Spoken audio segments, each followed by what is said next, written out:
All right, this is it. Recording in progress.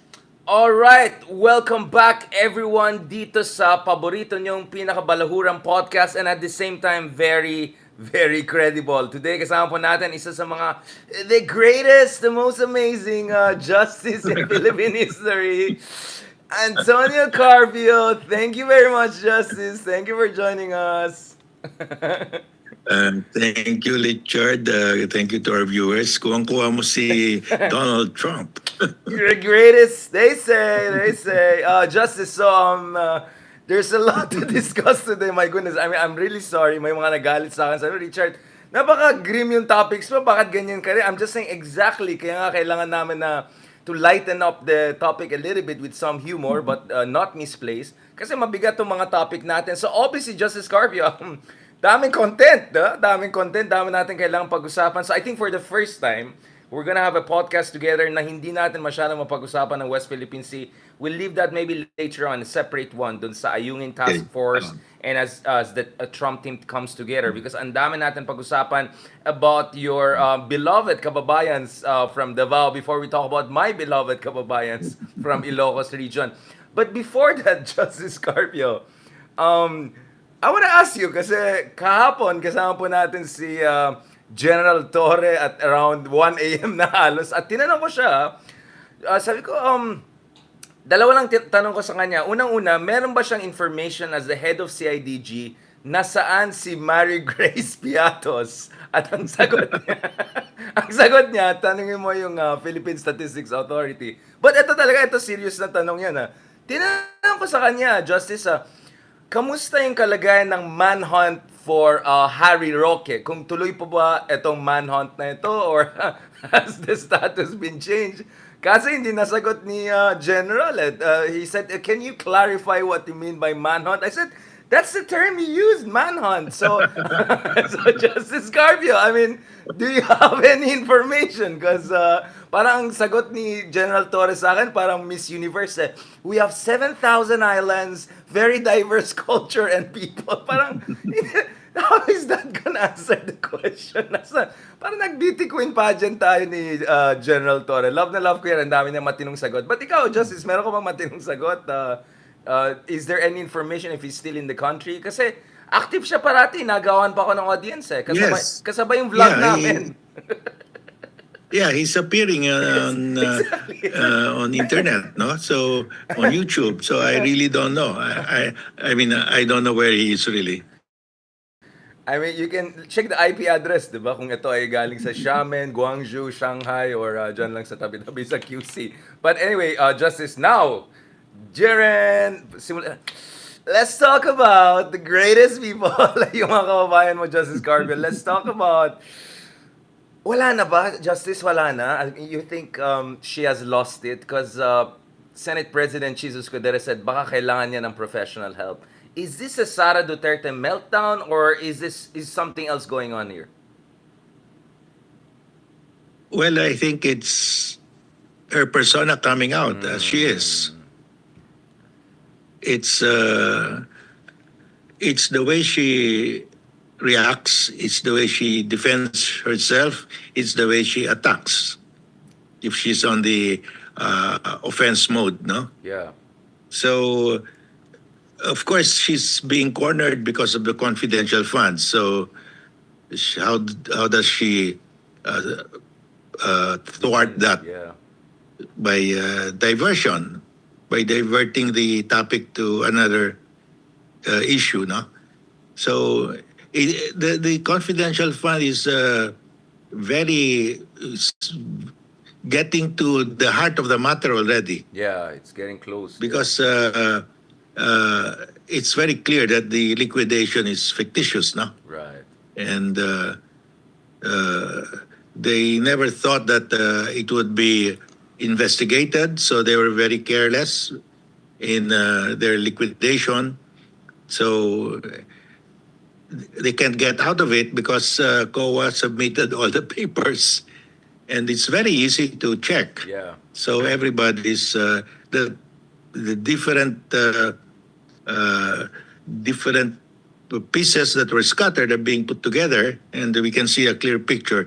And it's difficult for her to defend herself, so she has to create another issue. So obviously distraction is something they always talk about. Napansin rin namin biglang daming hinihimatay na dyan sa opisina ng OVP. I don't know if it's the water, the oxygen. Actually, tinanong ko si General Torren kasi he oversaw no, yung transfer from Congress to no longer a detention facility. Yeah, I'm talking about Attorney Lopez, obviously, the Chief of Staff of Sara Duterte. Tinanong kay General Torre, like, ano ba yung medical conditions meron dyan? At sabi niya, gusto mo talaga sagutin ko. At ayon sa kanya, may mga nire-request pa sila ng kung ano-anong test. And then may nagtanong, sir, may tanong dito live, no? Live nagtanong, Sir, nag-request din ba sila ng lie detector test? Yung klase. Pasaway talaga ng mga tao. So, Justice, what is your reading of biglang daming hinihimatay dyan sa Office of Vice President? You think it's Well, the gravity of the situation? Yeah. well, if you know that you have no defense and that the question is about to be asked, and you know that they know the one asking the question knows the answer, and you have to say it, and what you say will incriminate you, mahimatay ka talaga. So legit nga, legit nga hinimatay talaga. Kasi sabi ko, chinek nyo ba yung blood pressure? Chinek nyo ba yung ano? So, I mean, again, I'm so, I don't mean to, of course, I mean, all my heart and soul goes to lahat ng mga kababayan natin na ipit dyan. Pero sabi naman ni Sara Duterte, I don't know, you saw that a while ago, nag-edit pa ako sa CapCut kanina. Yung sabi ni Sara na maliit lang yung 150 million. Bakit pa namin nakawin yan? Billion na nga yung ano eh. Wait lang. Ano ibig sabihin ng sinasabi niya? Justice, ano read mo dyan? Sabi niya, maliit lang, ba't namin nakawin para masyadong pitsugin daw yung amount? Billion naman yung... What she is saying is she should be careful on what she wishes, no? Because baka halungkatin yung billion na confidential fund nila. Because remember, the confidential fund in Davao of the mayor is almost $500 million a year. Right. A year. At yung $500 million kapatid a niya, year. yung pork barrel fund nila, mga billion din yan, di ba? So I don't know. I'm not sure what she's trying to do. Like, parang... You know, ang punot dulo nito, Richard, remember we filed a case, my group, before the Supreme Court, that the court should declare these confidential funds unconstitutional because the Constitution says all disbursements of public funds are open to public scrutiny, the right to information, unless there is a law providing for reasonable limitations. Walang batas up to now. So the general rule is all of these disbursements, whatever you call the fund, whether you call it confidential or something else, the people have a right to know how you spent it. Because inimbento lang ito ni former President Duterte when he was a mayor. He was the first one to include in the city budget anywhere in the Philippines a confidential fund. And lumaki ng lumaki, and Makati has copied it, Quezon City has copied it, and other cities are copying it. So I hope it will be decided soon na hindi nila pwede gawin ito. They cannot have confidential funds unless there is a law passed by Congress. Right. Because the Constitution says there must be a law providing for reasonable limitations. Because hindi mo pwede totally iban yung public scrutiny. Yeah.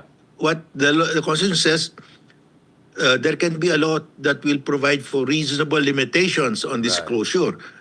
Reasonable limitations, but the general rule is full disclosure. Right. So, because of that, nagkakaroon na ito. Now, I think this should be settled. We have to have a resolution of that, no? Otherwise, this will go on and on. Yeah, I mean, I completely agree with it. And I think that's why itong drama na nakita natin hopefully will encourage your former colleagues that they're at the Supreme Court to make the right decision on this and as quick as possible. Kasi you're right, Justice, you cannot just say, I determine it to be confidential, therefore you have no right to scrutinize it. You cannot just go on like that. The confidentiality aspect cannot be predetermined in a self-interested manner, right? By politicians. That goes against the whole spirit of fiscal responsibility and accountability. Yeah, that's correct. I mean, every public official is accountable to the people at all times. Nakalagay yan eh. Right. Right. So, uh, when it says at all times, there is no prescriptive period for you to explain how you spend the money of the public. Yeah, medyo naalala ko yung China, yung sinasabi nila na they will determine kung may jurisdiction yung on clause related. Di ba may parang makita mo na parang predetermined na siya. They will sign up but will determine if will you have jurisdiction or not. Now, Justice, obviously, we have been talking about itong issue ng confidential fund for quite some time. But one thing that has significantly changed the whole situation is itong pagbanta ni Sara Duterte sa ating presidente. Well, obviously, this was not the first time that Sara Duterte directly threatened the president. Meron siyang daydreaming fantasy about, beheading the president. And then sabi natin, okay, maybe siguro, symbolic daw. Sabi ng isang analyst, symbolic daw. Now, ito yung line nila, Justice, conditional threat daw. Yung sabi niya parang, hindi ko sinabi na papatayin ka, pero kung pinatay mo ako, papatayin ka nung kinontrata ko. So, Justice, is there a legal basis to say it's not a threat? Kasi kailangan mo akong patayin muna bago ma-apply yung threat ko sa presidente. Like, what on earth is going on here? Well, under the revised penal code, we have what we call the grave threats. No, that's a crime. If you threaten somebody to kill him or to mutilate or to do physical injury to him or her, that's grave threats. Ang nakalagay doon, whether it's subject to a condition or not. I mean, it's clear, right? Exactly.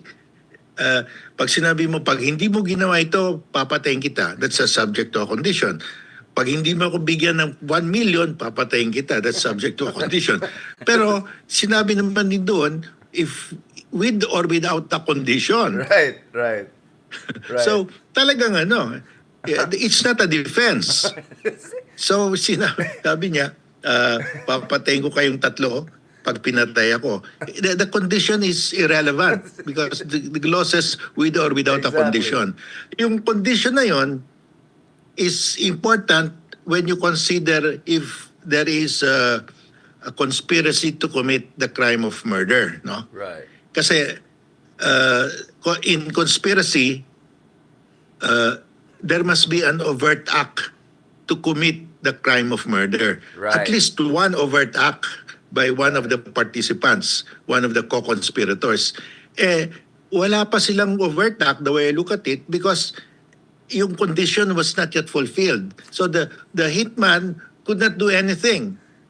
So the hitman could not do an overt act to commit the crime because hindi Sarah is still alive kasi sabi niya, if I am killed.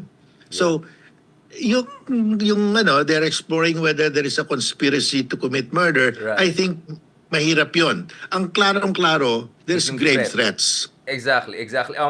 I think, Justice, we went from Davao School of Arts and Drama to Davao School of Constitutional Law Studies na naman. Ayan na naman tayo, naalala ko yung mga Kiboloy discussion natin. Na itong warrant na ito ay pang-arrest pero hindi pang-pasok doon sa compound. I mean, ayan na naman tayo sa mga kaibigan natin sa Davao. I mean, all due respect, I'm talking about the Duterte people. No? You know why, Richard? The following day, I think Sarah realized na she committed grave threats. Sabi niya, by the way, I never threatened them. Yeah. Okay. Sinabi niya, binawi niya yung threat. That was not a threat.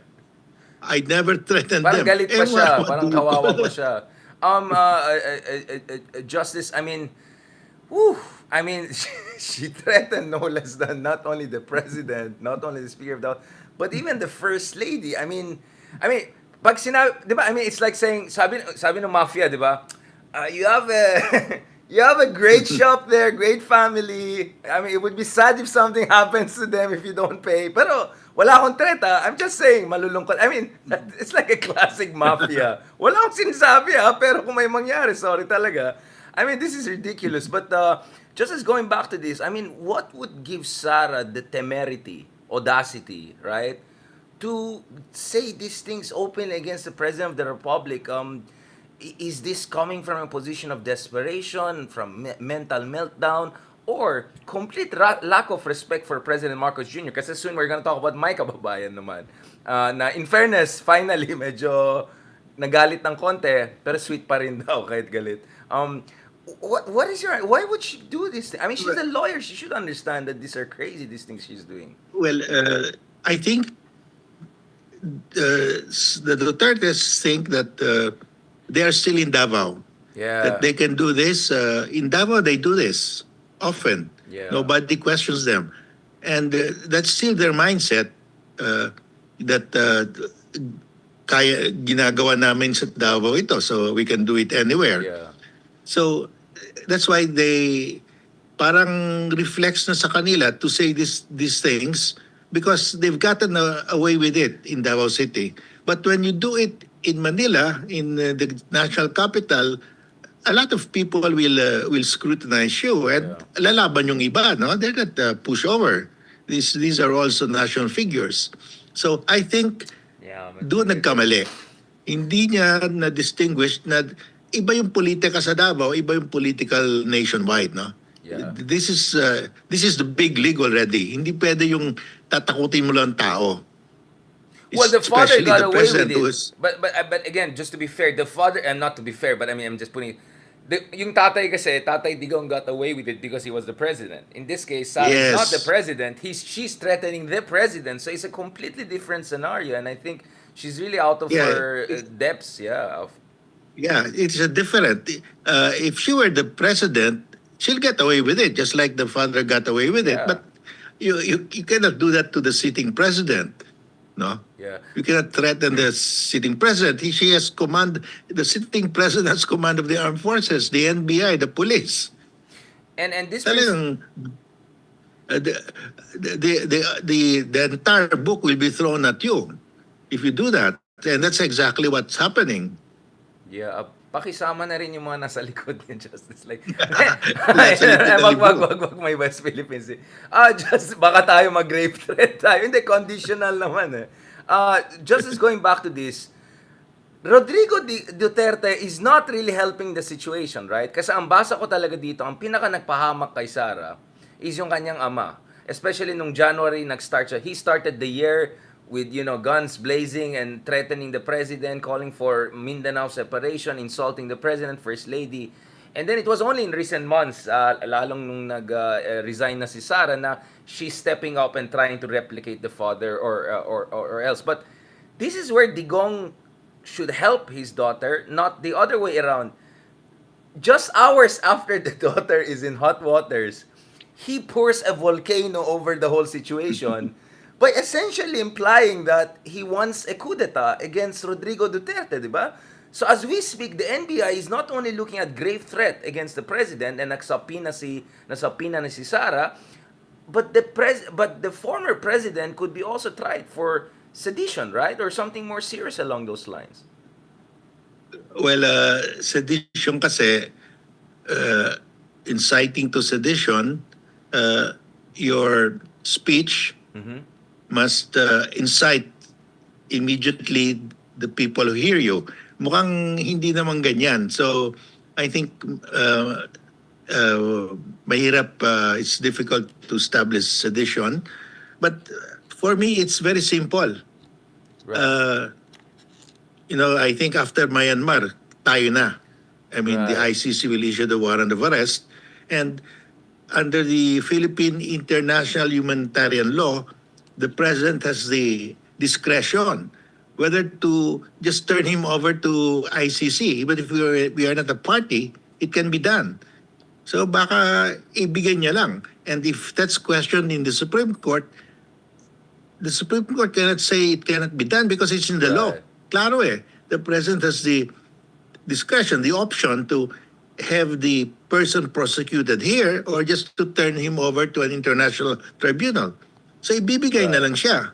I think that's the easiest way for the president, the incumbent president, to do away with this problem. So you see ICC as the decisive factor here, Justice.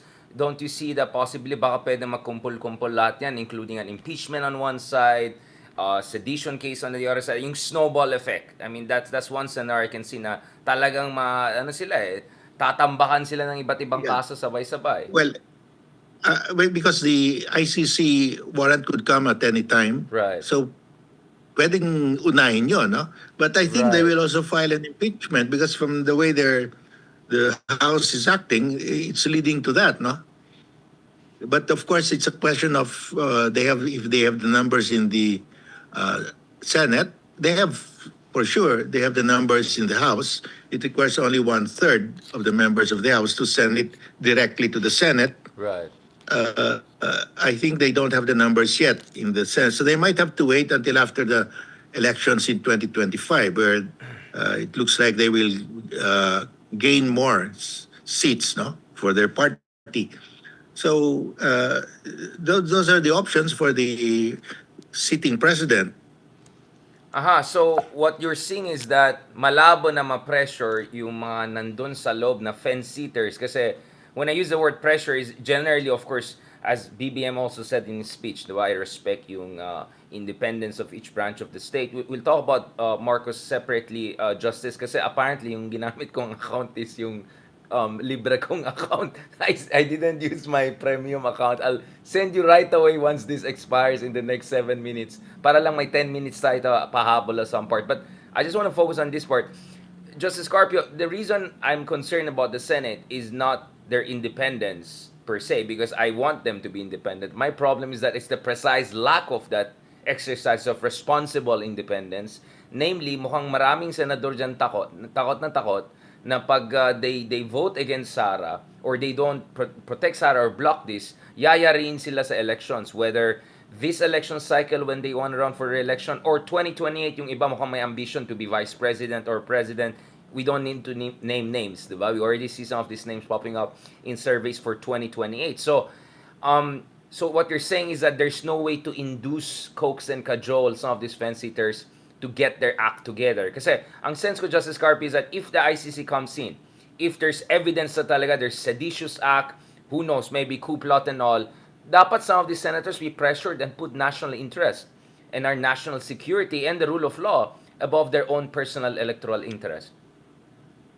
Well, I think there are three vectors of attack here by the administration. One is if the warrant of arrest of ICC is issued, they'll just turn over former President Duterte. Second, Right. They can actually file a criminal case for grave threats right away against the Yun nga VP exactly. because the vice president is not immune Exactly. from yeah. criminal suits. So And that could can be be done disqualified. And could be immediately disqualified from running in 2028 if that goes all the way, yeah? if he's convicted. And then the third is after the election, after the 2025 election, they can file the impeachment case. I think by that time, there will be a lot of changes in the composition of the Senate. They may have the 2/3 vote required, no? But there are two things that they can do.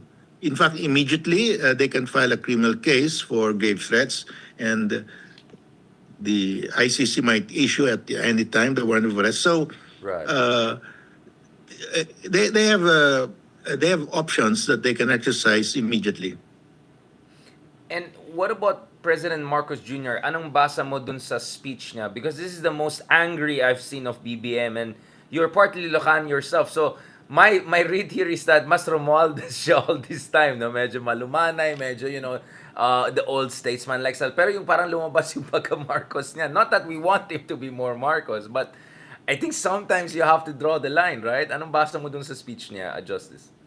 Well, the way that it's being talked about in the Viber groups, it looks like he has given the instruction to throw the book at them, no? Yeah. To file all the cases that could be filed. Just the book or the kitchen sink and Everything, including the kitchen sink. Now, we're going towards the end of our conversation. Although I hope na mahabol natin na a bit 10 minutes with my other Zoom na sana maayos. Sorry about that, Justice. I used the wrong Zoom account. Anong basa mo? Ramdam mo ba, Justice, yung people power ng mga DDS kagabi? Na hinintay po namin yung drone footage pa rin kung libo-libo bang dumating or million-million. Pero sa pagkaalam natin ay medyo nahirapan yata. Hindi ko sinasabi na may hakot pa nangyari. May nagsasabi pa may free piatos na pinapamigay or anything. But Justice, what is your ramdam mo ba, natatakot ka na ba dito na magwawala itong mga DDS at talagang mapaan yung gobyerno natin? Well, I don't think they can gather a crowd. Maybe in Davao, Yeah. they can gather a crowd, but not here.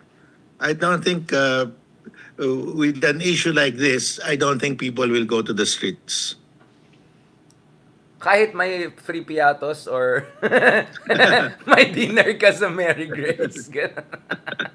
Well, madami nga silang they brought some food, pero Correct, konti pa correct. rin pumunta no. So, well, I think they'll have a hard time getting a crowd. Right. Maybe they will get a little more crowd than what Harry Kiboloy. Roque was able to. And even Kiboloy could not generate a crowd. Okay. Favorite ko pa rin yung kay Harry Santa Team kasamaan o kadiliman. Harry pa rin ang favorite kong orchestrator ng mga EDSA. Andiyan lang yata sa New York, Cubao lang yata, sampo-sampo lang yata sila nagwala doon. I mean, this is a clown show. I mean, out of this world na ba itong mga Duterte? Di nila gets na medyo laos na sila or like, baka wala pang 3% yung solid support nila ngayon. Yeah, I think nobody would. They'll get a very small crowd if even if the old man himself comes here to call. I don't think people will rally.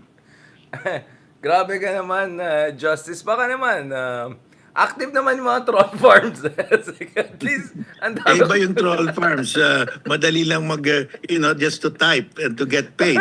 But to walk there at noon time, it's very hot, very warm. Kaya dito, Iba yun. kaya dito mabilib ka sa mga dilawan, di ba? Tsaka pink. Kahit pa paano lumabas sila, di ba? I mean, let's be honest, of all groups, ang mga nag-mobilize ng massive support ay either supporters ng Ninoy Aquino back in the day and EDSA 2 and EDSA 1. And of course, the pink movement, right? Justice, I mean, you know this better than me. You've seen it through the years. Parang sila lang, di ba? Yeah, I mean the pink movement, the people there, they just show up. I mean, you don't have to pay them. They show up. They find their own transportation. But this thing, they're not gonna move if you're not going to. Wala kang pangtulak, no? Wait, Justice, I'll send you Zoom. Libre tong Zoom na to, Justice. Wait mo lang. I'll send you in 2 minutes. Itong Zoom ko. Yung piatos i-habol ko sa'yo, Justice. At totoo to kailangan, I owe you guys proper dinner in Mary Grace. Sana ma-sponsor tayo. Thank you so much, Well, Justice. Yeah. there is actually a Piatos. The name Piatos, the somebody in Davao, but one T. Oh my God, nawala si Justice. Wait lang, guys. Hintayin natin ng sandali si Justice Scorpio. Oh my God. Sorry guys na nagka-problema tayo dyan. Yung maling account yung ginamit ko. Ayan tayo Oh my God. Wala pa lang ang hindi kasi premium tong isang account ko. Kasi pa nga lang ginawa ko. Wait lang Ako, Justice Scorpio. Please, Justice, forgive me. Ayan. Sana gumaan. Pasaway ito, Sinasabotahe nga ako. Wait lang, sige nga. I'll just use na lang my normal.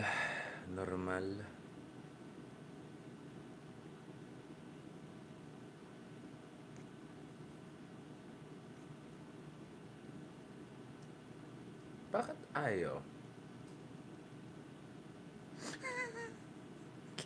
Masyado tayong natuwa kasi guys, kayo naman bully talaga kayo.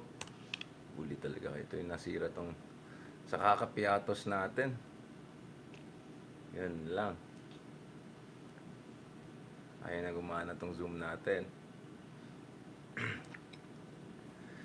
Justice Scorpio, Justice Scorpio. May kwento pa naman si Justice Scorpio na yung single T na ano, hindi double T na wait lang. Nasaan na? Ano, Justice Scorpio. Justice. Nakakayat. Wait lang guys. Nagawa tayo ng ano. Mag-host na tayo ng event. This is it. This is it. We can do this, guys. Mag-ipon tayo. May parang may pang-premium na tayo. Nakakaya. Sabi ko, talagang, papunta na nga tayo sa Ilocano part of this conversation. Davao ako ng Davao. Magagalit tuloy yung mga tao. Ito, Justice. Kaya natin to, Justice. We can make this happen. Hindi talaga, ayaw kanina gumana nung isa eh, nakakainis. Hindi ko alam nangyari. Para sa bayan. Para sa bayan. Para sa bayan. Para sa bayan. Justice Scorpio. Justice Scorpio. Great guy. Amazing guy. Sige, mag-intermission number muna tayo. Pero interesting guys, kung titignan, no, medyo different yung mga takes ng tao, no. Kung pansin nyo, sila Liama, sila Ronald, medyo pessimistic na things can turn for the best after elections. And then si Justice naman parang tanggap niya na walang mangyari until may bagong Senado na hopefully mas konti yung mga muchacho ni I'm somewhere in between to be honest. Para sa akin, siguro pwede na magsimula before 2025 elections. Pwede magsimula before 2020. Wait lang. Paano yung kay Bitag? Pwede tayo magsimula bago sa 2025 elections. Nasira ni Trump yung yung Bitag in person Wait lang. Justice, where are you? Justice. Justice. Where are you? Nasaan na po? Ayan, nabasa na ni Justice. Ayan na. Yes, let's go.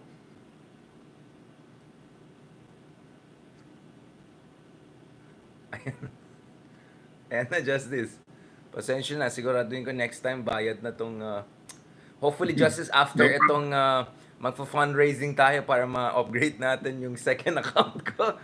Ayaw gumana yung first account ko, I don't know why Recording in progress. Ito, Justice Scorpio, of course, as always, nakaterna na naman tayong dalawa, same color scheme, talagang great men dress alike.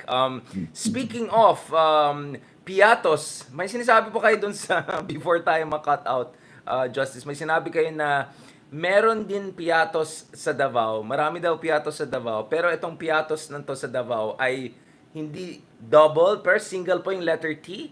Yung ba yung Justice? Ano yung restaurant pa yan, Justice? Maraming piatos sa Davao. There is a guy named Piatos in the family name Piatos, pero single T, hindi double T. Single T.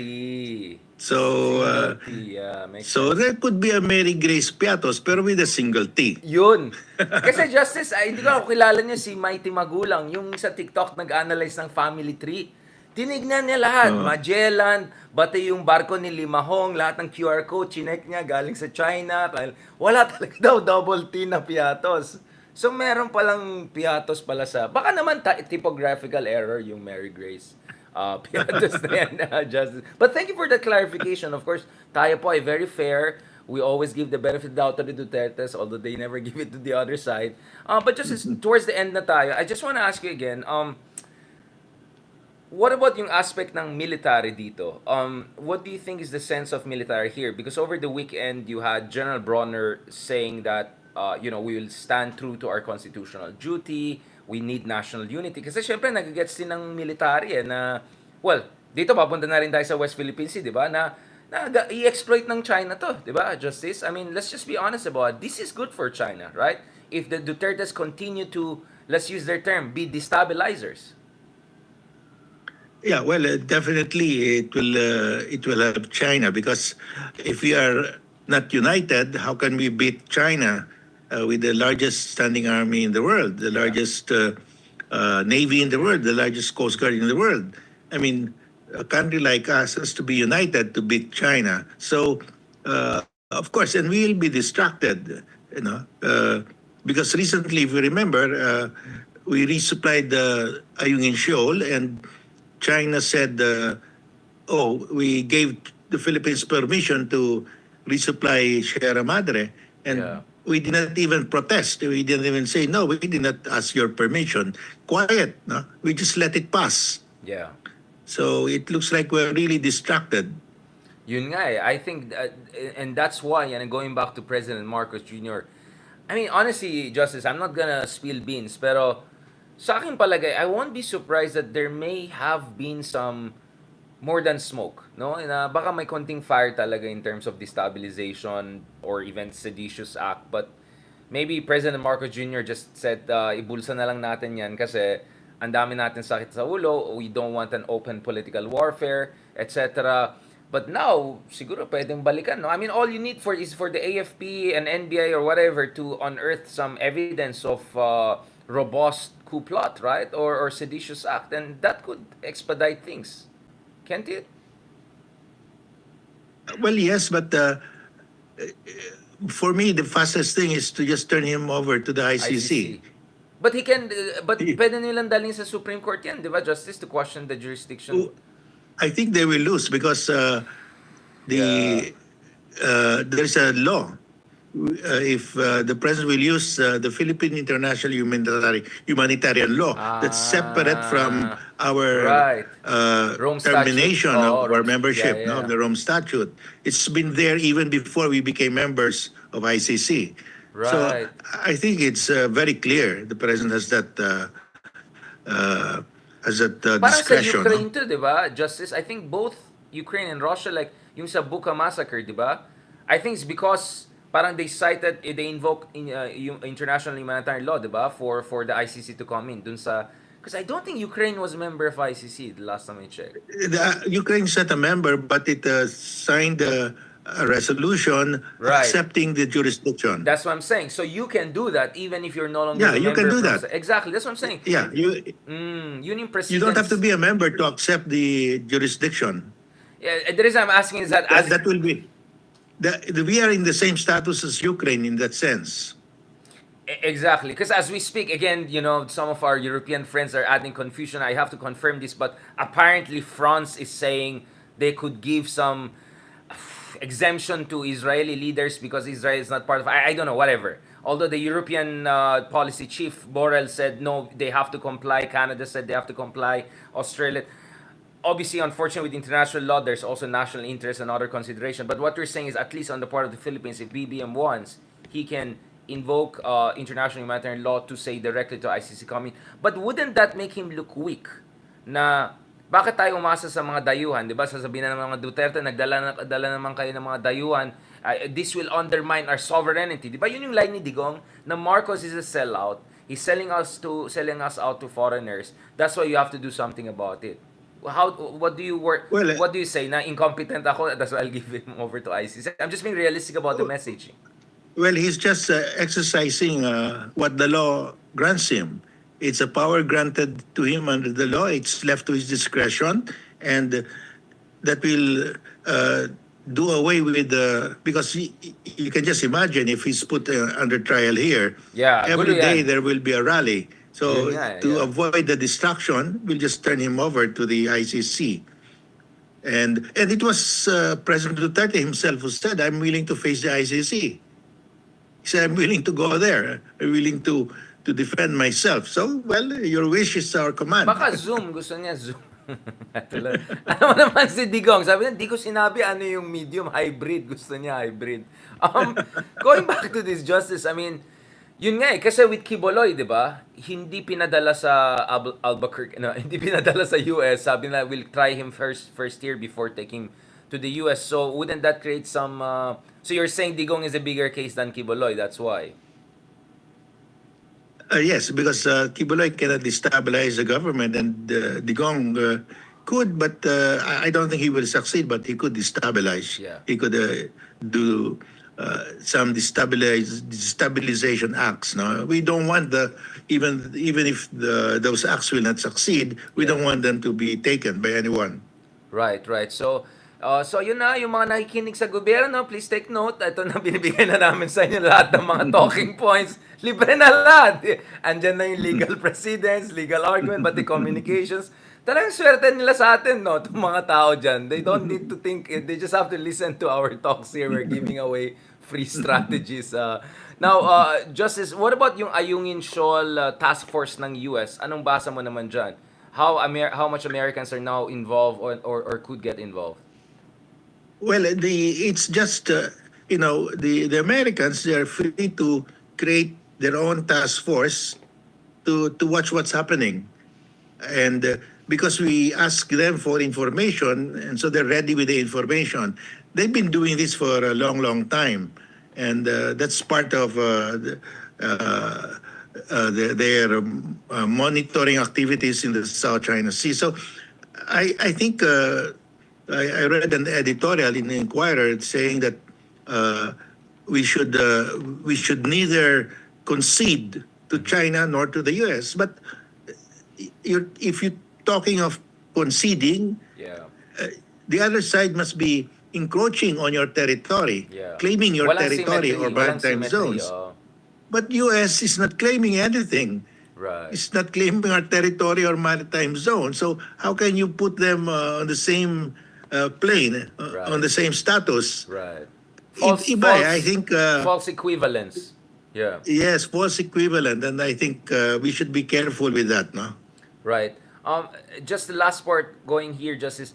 What do you want to see from Marcos Jr. in terms of dealing with this crisis? Do you think that speech alone was enough to send the right signal, or do you think that he should be on top of this and make sure na this is taken to its logical conclusion? Dahil baka kasi ma-intimidate na naman yung ibang tao dyan eh. I mean, I'll be honest, like Justice, for instance, yung NBI. Alam naman natin back in the day, di ba, yung isa sang netizen, may sinabi lang siya, nakulong ka agad. Wala man lang di ba, diretso na, di ba? Pero ito, I mean, does it even make sense to subpoena Sara Duterte first? Hindi ba dapat file charges na because the evidence is so clear? Hindi ba medyo nagdidilidad Well, yung NBI? No, I think they have to go to a preliminary investigation. That's required. There has to be a preliminary investigation. And I think they're moving already because they're doing so many things now, no? And I understand from the bloggers that the president has given the go signal to do everything, to Right. pursue all the angles, and I think that's exactly what's happening now. Wait, did you So- just say you got your information from bloggers? I said, Justice, what's going on? No, I'm just kidding. These are bloggers from the military. Man. alam ko na yun, mga well-connected, hindi lang ito marites. And then, ano yung sinasabi ni Sara na kinasuhan niya yung PNP for insubordination and may mga ano siya kanina may mga charot-charot silang kanina. Tapos kinasuhan din siya ng mga pulis. I mean, what the heck is going on? I mean, ang pangit na headline sa Philippines. Vice President says contracted assassin to kill the President. Next headline. Vice President sues the PNP. The PNP sues the Vice President. I mean, ano the Banana Republic? Can she sue the PNP? What could be the basis for her to sue the PNP? May hidwaan yung mga security niya and all. Well, she can sue. Anybody can sue, but I think they will be dismissed by the courts. I mean, ano yan? There is really posturing there, no? Medyo So, pussy games na naman yan. Medyo gumagana lang. Well, I think it boils down to the grave threats. A case of grave threats will be filed against her, no? And the impeachment because of the use of confidential funds. I think they have enough evidence. They have unearthed enough evidence already. So she's in a serious situation, I think. And then last part, I want to talk about progressive liberal opposition because I think that's very important because isa sa mga nakikita natin dito, Justice Carpi, is ginagamit or wina-weaponize yung legacy ng EDSA. I mean, the other night, pumunta pa sila sa memorial ng EDSA. These are the same people who were insulting Ninoy Aquino. These are the same people who were insulting the people power, who were insulting the EDSA revolution. At I mean, Digong, right and left, di ba? Binastos niya yung mga Aquinos and all of that. Isn't it beyond hypocritical for them to talk about people power? Parang how dare they even talk about it? Well, we will know soon because the cases will be filed against them. They'll run out of these antics. Yeah. I mean, if you are cornered, you throw away these attacks, no? But you'll run out of them, and the people will get tired of hearing you say these things. So, because at the end of the day, did you really misuse the funds? At the end of the day, did you really threaten the president? Yun naman lang yun eh. Yeah. Ang sabi ng iba, Justice, sabi, incitement to seduction. Hindi siya incitement. Medyo iba yata ang gusto mangyari. Kaso, not sure about that. Not sure it's gonna work. Now, Justice, what should the opposition do? Kasi nakikita ko ngayon, ang trending ngayon is Coca-Cola, Piatos, tapos Lugaw. Tapos ang kalagay, Lugaw is bigger than combination of Coca-Cola and Piatos. I think everyone understands. If you are Lenny Robredo now, isn't it poetic justice to watch what's happening? I mean, to be honest, imagine Justice kung si Lenny nanalo and then Sara yung vice-presidente niya. I mean, my goodness. I mean, imagine that. Di ba? Maglugaw na lang Well, tayo. you cannot charge Lenny of being a drug addict for sure. Well, yeah. Well, they would come up with stuff. I mean, I think I'll never underestimate the Duterte people. What do you think, honestly, Justice, should the progressive liberal opposition do at this point in time? Popcorn lang sila? Strategize? Maybe help BBM a bit to get rid of Duterte's and then go after BBM? Like, what should be their strategy here, Justice, from your point of view? I know it's a bit of a delicate question because Senator Trillanes on this show multiple times was absolutely clear. The lesser evil is Marcos. We support him. We'll have a new unit team and then take down the other side and then mamaya na tayo mag-usap. Me, I'm like, let's be careful. And then yung mga iba dyan, never Marcos talaga. Like, no way. Hayaan na natin tong dalawang King Kong versus Godzilla mangyari. What is your take on this, Justice? Because we are reaching a moment of truth, right? I think all of us are sensing it na papunta na talaga tayo sa exciting part in the truest sense of the word. So, aside from having popcorn and making fun of all of these people, Justice, and having a lot of content and this wonderful podcast, politically, strategically, what should they do? Including dun sa mga tumatakbong sa election, what should be their messaging? Well, definitely you cannot side with either, no? Okay. You So cannot neither side nor. with either. Neither nor. Okay. Yes, Clear. yes. And should you help put down one over the other? Well, I think we should let them fight each other. And I think that is exactly what Makabayan is doing. Right. Let them fight, and the Makabayan sees this as an opportunity. That's why they're fielding almost a complete Senate slate, 11. So they think it's the best time to insert themselves into the national agenda. But the Democratic opposition, I mean the traditional opposition, the Liberal Party, they're totally out of the picture right now. Wait. Justice, So- did you use the term democratic opposition? Where you imply Well, I would say that the non-leftist, liberal. the liberal, Baka sa'yo the na red liberal, oh, Sige, Justice, red sorry. tag tayo. Sorry.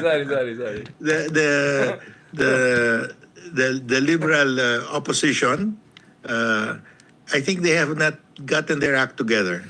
Yeah. So the left has made a clear position already. Right, They're right. fielding almost a full slate, Right.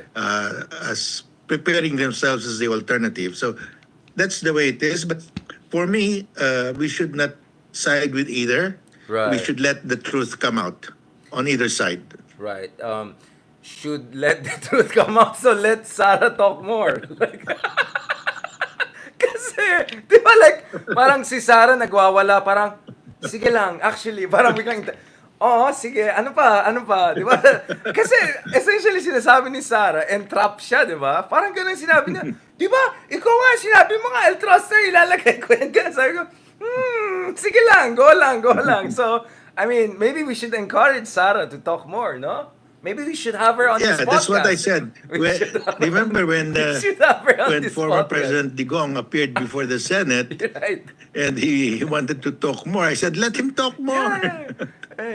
I think we should encourage That should be our position. Yeah, just keep on talking.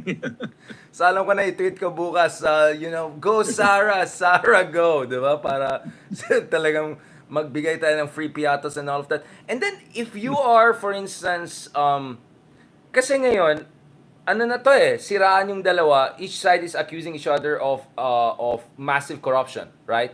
Yung isa, Yes. piatos, yung isa, ganyan. So, obviously, yung issue ng corruption ay nagiging mahalaga ulit, di ba?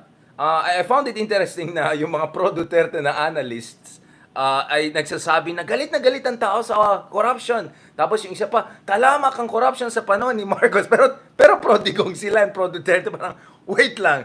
So, theoretically, this should be a time for the clean, no offense, real clean opposition to come out and say, hey, we are the actually real alternative here, right? Yeah, I think this is a time when the people will realize that both sides are not clean. And because they will be throwing mud at each other. No? Yeah. So And that's why I welcome this development in a sense. and it's also good that you have Senator Trillanes, Senator De Lima, right? They're in the hearing, getting the airtime, having the Yes. discussion. Again, you're not Ronald Llamas, but you were one of the the grandees, right, behind the one sambayan, isang sambayan. What is your read of what should someone like Bam Aquino do? Do you think ngayon na yung opportunity na ibalik yung dangal ng Aquino, what Aquino stand for? Do you think enough time has passed for Aquinos to have a second chance to reintroduce themselves to the people? Kasi medyo yung sobrang busy yung dalawa, hindi na nila inattack. Kasi 'di ba, yun yung that was the curse of Aquinos, right? Na kalaban nila dalawang higanteng dynasty na had an interest in sidelining them. First Duterte, then Marcos, and then combine.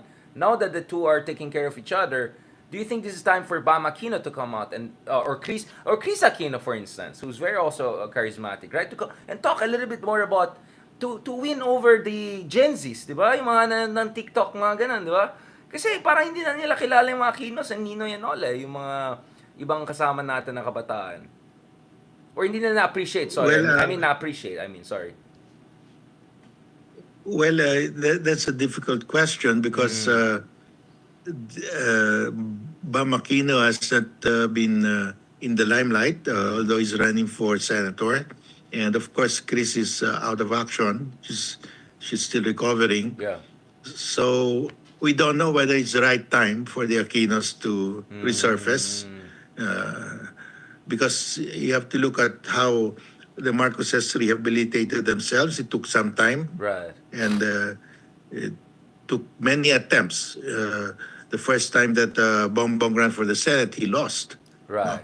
So, it takes time. It And takes I time, don't know if enough time has passed already. Or at least he can do it now and then 2028 be even stronger.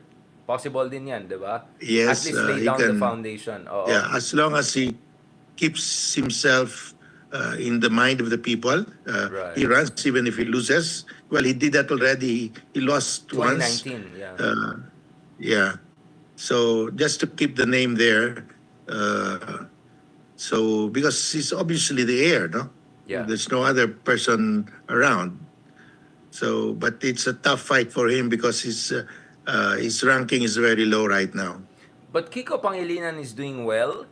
In SWS, I think pasok na siya sa Magic 12. Yeah. May Sharon Kiko Power has a din good, siya. So, yeah. Kiko has a good chance. Right. Is there within the Magic 12, I think. And what do you think should be Kiko's line? Kasi parang linya is, hindi lang ako hindi corrupt. Tutulungan ko yung mga magsasaka, tutulungan ko yung mga tao sa ekonomiya. So in short, attack yung economic record ni BBM, at the same time attack yung mga kababalagan ng mga Dutertes, right? I mean, you can do that, diba? Attack both sides and then present your side. I think Kiko is in a good position, right? Not to mention my star He's power in a good siya. position. Yeah. If the issue is graft and corruption, I mean, you cannot charge him of graft and Exactly, corruption, yeah. so he'll be one of the clean ones. No? And Senator De Lima is also not doing too bad. I mean, it's party list. Also with Chel Jokno, it's a party list. Of course, some would say na baka magkakaroon ng overlapping dun sa constituency. But in theory, again, they might just need a few 100,000 votes, right? To get that single seat. So, hindi rin malayo na magkaroon ng position si Chel at saka si De Lima. And mahalaga yan, di ba, Justice, because you're expecting the impeachment proceedings to really kick off in the next Congress. So Yeah. you want to have Chel Jokno Yeah, and De Lima I there. think they could make it. Right. Shell and Laila will, I think, be able to make it. On that very positive note, Justice Carvia talagang essentially ma-popcorn muna tayo, yun ang yun ang advice ni Justice Carpio. Thank you so much, Justice. The greatest, the most amazing Justice. And Justice, hopefully we'll have you in the future with us, Yeah. mga cool pals, So- may mga comedians tayong kaibigan. So I think I see that Trump has rub on you. They say, Rub up on you. Not true, fake news. Thank you so much, Okay. Justice. Have a blessed day and promise next time premium na yung account ko ulit na Ilocano Okay. masyado. Salamat po. God bless. Yeah, bye. Recording it. stopped. Puya ka siya. That's it, mga kapyatos. Thank you so much. Ang kulit na naman natin, kakulitan na naman. Anyamatan. At least naging 2 parts na. Thank you so much. Thank you so much for watching The Greatest Guy. Si Justice, tawan-tawa ka agad yung pagpasok ko pa lang. Di tuloy ako I didn't get to, tawag dyan, method acting. I was about to fully embody the, diba? O yan, mga proud na mga ka-Trumpers dyan. Shoutout kay Tito at kay Tita. Yan na. Laglagan ng mga kapamilya dyan sa US. Nevada, San Diego, Florida. Lahat ng mga area na napunta kay Trump, andun yung mga pamilya ko. Anyway, thank you so much. Maraming salamat. Let's continue this conversation. Hopefully on Friday, we'll have RRM. And then next week, please don't forget, Rizal Park Hotel with the Cool Pals. Sa hapon, kasama din natin si Xiao Chua, the Cool Pals. Makulit na naman yan. So be ready for me doing my the moves. Brother Louie. Yan, yan ang mga tita moves. Yan. Okay. Thank you very much, guys. And please don't forget to follow us on Spotify, Deep Dive with Richard Hidarian. Please continue to support us kasi we want to go strong, God willing, more and more big events. And hopefully, simula lang yung mga events natin from next week para we can have more of this collaborations and this really, ang tawag dyan, anong tawag ni Joe Rogan dyan, yung pag nagsama-sama, ensemble style, di ba? Yung ensemble style. Companion, right? Yung companion style. Kumbaga, ang plano po natin is to create our own version of manosphere, Philippine manosphere. Pero, manosphere with a heart, right? Manosphere na progressive. Yun ang pong gusto natin mangyari dito sa Pilipinas. Medyo pink na manosphere. Yun ang po ang plano natin. So, yung mga pwede mag-join sa atin. So, next week, December 3, with the Cool Pals. And then, we will make other announcements, God willing, as we head to next year. By the way, good news also, ibalik na natin yung Real Talk. Right? Naalala yung Real Talk? Dun sa isang studio naman natin na PGC naman tayo para medyo social. So, we're trying to have more events in person and more events in studio para hindi masyadong mukhang chipang. Kanina nga, hindi nga premium Talagang lumalabas yung kachipangan. On that note, I hope ramdam nyo ang people power ng ating mga minamahal na ka-DDS na biglang believe sa EDSA. So, tignan natin guys, hinintay pa natin yung mga drone footage para makita at ma-appreciate talaga natin yung breathtaking support kay Inday Sara. Thank you very much, God bless, and talk to you soon. Thank you guys, maraming salamat.